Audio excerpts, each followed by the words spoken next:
Salut à tous et à toutes et bienvenue sur la chaîne de ZTC Friends Youth. On se retrouve aujourd'hui pour une unboxing un peu différente. Ce sera du Duel Masters. Il est à fond, il est à fond. Eh t'as vu, je suis en forme là. Je viens de prendre 2 Tolia Battle Spirit. Sans Monkey Spirit. Voilà. Que j'ai pas sorti une fois en 5 games. Donc ouais, du Duel Masters. Donc beaucoup d'entre vous doivent pas forcément connaître le jeu qui est assez vieux parce que je pense que ce deck là est assez mort. Je crois que c'est sorti en 2004 ce deck là si je dis pas de bêtises, dans ces eaux là. Entre 2003 et 2005. Moi il est sorti il y a 2 jours sur eBay. Donc ouais, c'est bon, on va l'ouvrir, on va vous présenter un peu le jeu, les cartes, tout ça en même temps. Donc je pense que la plupart d'entre vous connaissent Duel Master. C'est un jeu qui est sorti, qui était sorti quand nous on était il y a 10 ans maintenant. C'est vrai que moi j'étais en primaire par exemple, et donc toi c'était quoi, le collège à peu près? Début de collège? Ouais, tu sais, le premier contrat de travail. Voilà. Donc, juste parler un peu du jeu, donc pourquoi on a décidé d'en faire un peu sur la chaîne? Tout simplement parce qu'ils ont sorti ça, je pense qu'Axel... Duel Masters Revolution, donc c'est énorme franchement. Alors, ouais bon, j'ai vu qu'il y a du monde qui sont... Enfin il y a des gens qui s'étaient plaints de la sortie de ça et pas d'autre chose, par exemple chez Tonkam. Et moi je suis vraiment content qu'ils aient sorti ça. J'avais vu un petit peu les scans comme ça en Jap à l'époque et ça m'avait vraiment donné envie. Donc par exemple, on se dit toujours bon les mangas de cartes, tout ça c'est pas non plus... Mais là en fait il y a un mangaka d'horreur qui a bossé sur le projet et ça se voit sur certains temps. Donc là par exemple, on voit que les monstres sont vachement... Il y a des passages vachement creepy pour le coup. J'avais un deuxième passage, je vais le montrer. Vas-y. Ah mais je l'ai perdu. Ah, mais c'est pas le truc où la poupée elle se tranche la gorge là? Ah sinon il y avait ça en fait. J'aime beaucoup cette tête en fait, c'est pour ça. Mais ouais non franchement je suis vraiment content qu'on ait eu ça en France. Bon puis j'aime bien Tonkam depuis qu'on a eu... Je suis fan de certains de leurs trucs donc du coup ouais je suis content que c'est eux qui aient essayé de sortir ça. Ouais, c'est une bonne initiative et... sortir un autre manga de cartes différent. C'est ça. Alors que le jeu est complètement... Combien 3 tomes, 4 tomes 5. Mais 5 terminés donc. Ce sera pas non plus une trop grosse série malgré tout. Et du coup donc on a lu le manga. On s'est dit ouais c'est vrai qu'on avait encore des cartes chez nous et puis le jeu est tellement mort qu'au final les cartes sont trouvables tellement pas chères sur eBay que ça peut valoir le coup de s'amuser un peu à faire des choses. Ouais c'est ça, puis on aime bien toucher un peu tout ce qui était CG donc mais pas que tout ce qui était CG. Donc voilà, donc maintenant à part tes fêtes, tu vas pouvoir nous présenter le deck. Donc apparemment c'est un deck axé lumière. Donc c'est lumière et souvent dans Duel Masters tous les decks ont au moins 2 éléments. Ouais. Donc à savoir qu'il y a 5 éléments dans le jeu, donc lumière, ténèbres, eau, nature et feu. Voilà. Donc chaque élément a vraiment ses caractéristiques et... Donc ce qu'il faut savoir c'est que moi j'ai pris le deck parce qu'en fait j'ai topé dans des boosters cette carte. Alcadeas. Qui est vraiment très très puissante et qui est une évolution d'un maître orange, donc il faut des maîtres oranges et dans ce deck là c'est là où il y en a. Voilà. Donc le maître orange on peut le voir ici quand ça aura fait le focus. Ouais. Ok bon. Petit problème avec le focus. Attends, descends voir et remonte. Voilà, comme ça. Voilà, parfait. Ça s'est touché. Et voilà. Donc voilà, donc ça c'est plus ou moins la carte maîtresse de ce deck là on va dire, donc c'est Ethel. Donc les cartes ont plusieurs... Donc là, je sais pas comment dire. Reprends tes mots. Mais c'est compliqué, il faut présenter toutes les zones en fait. Donc mon normal, ça c'est le nom, basique. Là on a la race, ils appellent ça. Donc c'est ce qui va servir pour les évolutions. C'est qu'on évolue d'une race sur... C'est la même race qui évolue en fait, pour garder la continuité. Ça c'est le coût en mana. Donc le plus important dans le jeu on va dire, c'est le coût, combien coûte la carte à être invoquée en fait. Donc à chaque tour on pourra mettre des cartes dans notre mana pour pouvoir ensuite payer le coût des cartes de la main. Qui sont représentées ici, donc ça veut dire que cette carte elle rapporte 1 de mana. Voilà, et là on a la couleur, donc c'est la couleur du mana qu'elle importe. Sachant que quand vous invoquez une carte, par exemple si vous invoquez une jaune, donc une lumière, il faut que vous inclinez au moins 1 mana lumière. Au moins 1 mana lumière pour l'invoquer. Et là on a la puissance. Donc, et l'effet ici. Voilà. Et donc il y a 2 types de cartes, donc les créatures et les sorts. Donc très très belle. Là c'est un sort. Voilà. T'as vu, je vais tout préparer. Ouais, ils sont aussi reconnaissables à leur fenêtre là, arrondie. C'est pas faux, j'avais jamais calé. Bravo, expert. Voilà, donc la carte maîtresse. Donc déjà un maître orange. Donc on peut voir que ça sera sûrement du nature-lumière du coup. Donc la lumière a plutôt des capacités défensives dans le jeu. C'est ça. Dans le jeu, je sais pas si tu veux expliquer le principe des bloqueurs. Bah si, pourquoi pas. Donc en fait, à chaque fois qu'on peut attaquer... à chaque tour on peut attaquer avec nos créatures. Voilà, le but c'est tant que l'adversaire a 5 boucliers, donc faut lui péter les 5 boucliers et lui mener une attaque fatale. Donc en fait quand on commence la partie on pioche 5 cartes, on met 5 boucliers du dessus de notre deck face down, on peut pas les regarder. Et à chaque fois qu'on se fait attaquer, on se fera attaquer les boucliers. Et donc dès qu'on a plus de boucliers et qu'on se prend une attaque on est mort. Mais les boucliers peuvent avoir ce qu'on appelle des triggers, un peu comme Avant-Garde pour le coup. Donc il y a une icône de déclenchement sur certaines cartes qui indiquent que quand elles sont détruites et qu'elles passent de la zone de bouclier à la zone de la main, on peut les activer sans payer de coûts. Voilà. C'est ce qu'on vous verrez dans les règles. Et en fait, les bloqueurs, c'est des cartes qui ont une capacité d'intercepter les attaques. Donc c'est les seuls qui vont pouvoir vraiment annuler, enfin entre guillemets annuler des attaques. Voilà. Voilà, donc là ensuite on a 2 autres cartes, donc Hache d'argent. Donc la nature a plutôt comme caractéristique d'augmenter le mana. Ouais, comme dans tous les TCG en général, le vert ça va toujours être l'augmentation. Ce qui va augmenter les ressources en fait. Ouais, ce qui va augmenter surtout les ressources d'invocation, le mana, des choses comme ça. Je sais pas, est-ce qu'on va vraiment passer sur toutes les cartes une par une? Parce que. Non, je vais vite fait décrire Traquenard naturel par exemple. Donc ça c'est une très bonne carte parce que c'est une carte qui. Donc là on a ce qu'on disait, le Shield Trigger. Ouais. Donc c'est ce qu'on disait. Donc quand elle passe, c'est écrit lorsque ce sort est envoyé dans ta main depuis ta zone de bouclier, tu peux le jouer instantanément sans payer son coût. Voilà, donc en fait on voit que les mecs qui designent les cartes de Duel Master te tutoient. Complètement. Wesh ma gueule. Donc alors en fait quand t'actives cette carte, ouais, on gère. Ouais. Et donc ça c'est une carte qui va permettre de mettre une carte de l'adversaire, une créature, dans sa zone de mana. Donc c'est en fait une carte dans la zone de mana, après on pourra normalement plus l'ajouter à la main. Donc c'est un bon moyen de se débarrasser d'une créature. Et donc c'est un peu comparable à un sort des ténèbres qui est pareil, qui coûte 6 aussi, c'est le puits de terreur. Sauf que le puits de terreur détruit la carte.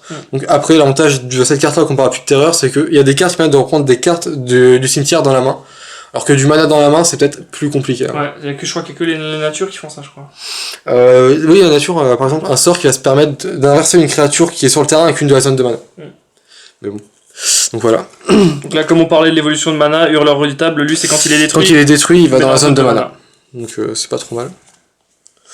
Bon ça c'est pas une carte extraordinaire parce que bon donc là ça montre que le mix est totalement prévu dans Duel Master parce que avec cette carte là quand il y a au moins une autre créature lumière dans la zone de combat, elle gagne plus de 1000. En fait ce qu'il faut savoir c'est que les trial decks arrivent avec l'extension que je vous ai montré avant qui est Jeu d'ombre d'une nuit étincelante, c'est ça? Aveuglante. Et en fait, ce qu'il faut savoir, c'est que les designers aussi de Vanguard sont à l'origine des designers de Duel Master. Et comme dans Vanguard, on a des parties pris de scénario. Et en fait, dans cette extension-là, c'est un clash entre deux grosses civilisations, donc la lumière et les ténèbres. Et t'as les autres clans vont prendre part. Donc il y a l'eau qui est au milieu, qui va continuer donc à soutenir les deux parties en fait. Et donc la lumière est alliée avec la nature et donc le feu avec les ténèbres. Donc ça va se sentir dans les cartes et dans le gameplay du coup. Voilà, donc t'as des cartes ténèbres qui vont booster les cartes feu spécifiquement. Qui vont gagner de la puissance quand il y aura du feu ou des trucs comme ça. Voilà, peut-être qu'ils auraient un peu essayé de restreindre le mix peut-être. Peut-être aussi. Pour les après c'est dur à dire du méta d'il y a 10 ans. C'est ça, surtout qu'on est sur les premières extensions et qu'il y a eu beaucoup de trucs qui sont sortis après qui pour le mix c'était totalement... Après le jeu est mort donc si vous voulez par exemple... le jeu est mort en TCG, le jeu est encore très vivant au Japon. Parce que si vous voulez au Japon il y a la Légion quoi, comme dans Vanguard. Il y a deux cartes qui peuvent se mettre ensemble, il y a tellement de trucs, il y a aussi un extra deck. Voilà, donc là qu'on a un autre sort, donc passage dimensionnel, qui est pas trop mal parce que quand on l'active, on peut choisir une créature du deck et la mettre dans la main. Ouais, donc pour aller chercher. Donc par exemple, si tu sais que tu joues ça, que tu l'as en main et que tu as besoin de ton maître ange pour le faire évoluer, ou l'inverse, si t'as le maître ange et que t'as pas la carte qui va en dessous, n'importe quelle créature. Oh, pas mal. Il y a la même chose, les lumières ils ont la même chose. C'est cube logique, c'est ce qu'il a pareil mais un sort. Ouais. Ça c'est une très bonne carte, la tribu du gros bras. Donc quand elle est placée dans la zone de combat, on place la carte dessus du deck dans la réserve de mana. Donc directement c'est un plus 1. Ouais. Oui, donc il y a deux zones, la réserve de mana et les zones de combat. C'est plus ou moins limité à ça. Et la zone des boucliers. Avec la main et les boucliers. Et le cimetière, du coup. Toei, viseur de l'espoir, donc qui permet de désincliner toutes les cartes à la fin du tour. Donc oui, une carte peut bloquer seulement si elle est comme ça. Après avoir attaqué, une carte s'incline, et si une carte est inclinée, elle peut pas bloquer normalement. Donc par contre, elle peut être ciblée par une carte. Et en fait, on peut attaquer que les boucliers ou les cartes inclinées. Voilà. De toute façon, je pense qu'on fera une petite démo sur une partie pour expliquer, ce sera un peu plus. C'est un jeu très très simple en fin de compte. C'est très simple. En même temps qu'on va le faire du CG, mais tout. Ouais. Les règles, c'est toujours le début, puis après. Donc voilà, donc ça peut permettre d'attaquer avec les bloqueurs et ensuite de les redresser pour pouvoir bloquer au tour d'après. Mais après, il a que 2000, donc. Force, élémental de l'aurore. Donc ça, c'est un maître ange aussi. Ouais, et c'est un bloqueur. Et un bloqueur à 7000. Et donc là, par exemple, une carte qui permet de reprendre une carte de la réserve de mana dans la main. Donc quand il est placé dans la zone de combat, on peut prendre un sort de la réserve de mana et la mettre dans la main. Donc voilà, très bonne complémentarité avec la nature puisque tu vas spammer ton mana avec la nature. Ah, le problème c'est que des fois tu peux mettre des trucs au hasard, comme avec ça par exemple, tu peux très bien mettre un sort super utile dans ta zone de mana. Ouais, bah justement c'est pour ça que tu pourras le reprendre. En plus c'est un bloqueur. Est-ce qu'il a une restriction comme la plupart des boucleurs, tu peux pas attaquer? Non, il en a pas. Donc lui il est double bruiseur, donc il peut péter 2 boucliers quand il attaque. Donc voilà, en plus tu vas spammer ton mana, il coûte 7, donc tu vas pouvoir l'invoquer facilement. 7000, c'est pas encore trop mal, vu qu'il n'avait pas de restriction sur les attaques. Tu me corriges si je me trompe, mais je crois que les monstres de la lumière sont en général des gros coups pour des grosses puissances. Mais c'est vrai qu'ils ont pas, ils ont de très bonnes stats par rapport à leur coup. Ouais. Contrairement aux ténèbres qui pour le coup. Ou alors s'ils ont c'est plus des stats défensifs peut-être. Souvent. On a souvent des bloqueurs. Hein. Il y a beaucoup de bloqueurs dans la lumière. Donc ensuite on a rayon solaire. Donc c'est aussi un shield trigger qui permet de choisir une créature de l'adversaire et de l'incliner. Donc du coup on pourra l'attaquer, ou alors si on prend ça, quand on se fait attaquer, on peut l'activer pour incliner la carte avant que le mec attaque avec. Tu peux activer ce genre de carte même pendant le tour adverse Seulement si tu shield trigger. Ah d'accord, oui. D'accord. Après, déflagration solaire rugissante, donc il permet d'engager toutes les créatures dans la zone de combat sauf celle de lumière. Ah, pas mal. Donc une fois sachant qu'on avait celle qui était à 6, je sais pas si on l'a dans le trial. Je sais. Tu sais, le rayon solaire ou Holy Spark, mais je sais pas. Attention, non. spoil. Non, spoiler, elle y est pas. C'est aussi un shield trigger. C'est un shield trigger, mais qui incline toutes les cartes de l'adversaire directement. C'est donc c'est vraiment très fort. Donc pour un finish turn ou quand il on peut s'en servir soit pour finish, pour incliner tous ses bloqueurs, ou bien soit quand l'adversaire attaque et qu'on l'active, du coup, on peut aussi annuler sa phase d'attaque. Ravu cherche-foot, donc à chaque fois qu'il attaque, il peut envoyer un sort de lumière du cimetière dans la main. Donc pas trop mal. Après 6-4, donc faut le jouer au bon moment. Mais bon, il est quand même pas trop mal, je trouve. Éclair de lune, donc quand on l'active, on incline 2 cartes de l'adversaire. Ça peut être sympa si on veut les attaquer, ça coûte que 4. Donc ouais, faut voir si ça vaut le coup par rapport à ça, quoi. Mistrias 45, une excellente carte. Dès qu'une créature est placée dans la zone de combat, on peut piocher une carte. Ah oui. Aussi bien pour l'adversaire que chez nous. Ah, pas mal. Donc c'est excellent. Au Japon, elle est limitée à 1 celle-là. Ah ouais. Dans tous les decks. Ouais. C'est balèze. Bon, après, la 5-2000, donc on peut s'en débarrasser avec des sorts, mais malgré tout, elle peut vachement faire mal. Surtout quand on a plein de petites créatures à spam, genre des petits trucs à 1 comme ça. Milius, là, je crois qu'il est pas terrible. Ouais, il est pas terrible. Donc là, une fois de plus, il est bon, en tout cas, j'aime bien. L'histoire se ressent une fois de plus dans les cartes, parce que là, c'est un anti-ténèbre en fait. Ah oui. Sur une créature, enfin, tous les ténèbres coûtent 2 de mana en plus. Aussi bien les sorts que les. Après, il faut tomber contre le bon match-up. C'est ça. Et il coûte 5 et il a pas des stats. 2005, bloqueur. Bon, il a pas d'action sur l'attaque, mais ouais, il est pas terrible malgré tout. 5 pour un 2005, voilà. Ouais. 1000, viseur de la foudre. Donc quand il apparaît, on peut incliner une carte de l'adversaire. 3000. Bon. Ouais, c'est pas.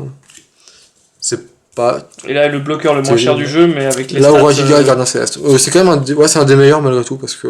En ténèbres, il a 1000. Et oui, mais les ténèbres sont pas faits pour bloquer. Et l'eau pareil aussi à 1-2000, mais par contre il peut pas attaquer du tout. Alors que lumière pour attaquer, mais juste pas attaquer les joueurs. C'est-à-dire qu'il peut pas attaquer ni les boucliers, ni le joueur pour mais je veux dire, avec cette 2000 de puissance, il est quand même très facile à passer. Ah, et complètement, c'est une excellente carte. Goulandrias, qui en a vitesse, donc une fois de plus, c'est un anti-ténèbre. Donc il peut pas être attaqué par les créatures ténèbres, et il peut pas être bloqué non plus par les créatures ténèbres. Bon. Mais bon, encore une fois, il a 2000. Full Rail, cherche tempête. Donc ça empêche les shields de trigger des cartes ténèbres. Bof, c'est une fois de plus une carte assez situationnelle pour le coup. Et le Daisuke Izuka Herb Emerald. Et oui, on avait déjà Daisuke Izuka il y a 10 ans du coup, c'est une des seules cartes qu'on a retrouvées d'ailleurs de lui dans le jeu pour l'instant. Dans la version TCG en tout cas. Non, il y a aussi Martèlement pourpre, je crois. Martèlement pourpre et t'en as aussi. Ah oui, t'as un agitateur marin, je crois aussi. Ouais, c'est ça. Donc Herb Emerald qui a 2-3 000, donc aussi une très bonne carte. C'est simple mais c'est efficace. Voilà le Daisuke Izuka. Agitateur marin. Il a bien évolué en 10 ans. Ouais. Maintenant il fait des dragons. Il est pas mal agitateur marin. Ouais, mais bon, maintenant il fait des beaux dragons tout ça. Je suis d'accord. Aéris, élémental de vol, donc un autre maître ange. Alors, lui, je trouve que même malgré tout, il est pas trop mal. Donc il a 5 et 9000, donc c'est très bon. Il a pas double briseur par contre. Il peut pas attaquer les joueurs, donc il va servir vraiment de BC sur les créatures. Et il peut taper les créatures ténèbres dégagées. Je trouve que malgré tout, même s'il est montré comme un anti-ténèbre, il peut être quand même sympa même contre d'autres decks, parce que 9000, ça peut quand même niquer pas mal de créatures. Et puis en plus, il coûte 5, donc ça peut être une carte pour évoluer pas cher. C'est ça. Je crois que tu as besoin de maître ange pour Alcadeas. Ouais, Alcadeas besoin de maître ange, c'est ce que je regardais dans le deck, enfin ce que je regardais avant, il n'y en a pas tant que ça. T'as Aéris, Cyforce et Ethel. Voilà. Du coup, il n'y en a pas tellement des maîtres anges. Ouais, voilà. Il y en a 3 dans tout le deck. T'inquiète. Donc l'évolution va être compliquée avec Alcadeas. Oh, tu sais. Quoi ? Bah, j'avais déjà acheté ce deck-là, donc... Ah. Enfin bref, voilà. Voici pour la première unboxing du deck. On se retrouvera sûrement pour d'autres vidéos sur Duel Master pour présenter vraiment le jeu. C'est là on a un petit peu parlé du jeu comme ça, mais ça doit quand même être vachement flou, je pense. Parce que si vous n'y avez pas joué, c'est vrai que... Donc voilà. Donc on vous dit à bientôt sur la chaîne. Et puis, pour plus de Duel Masters.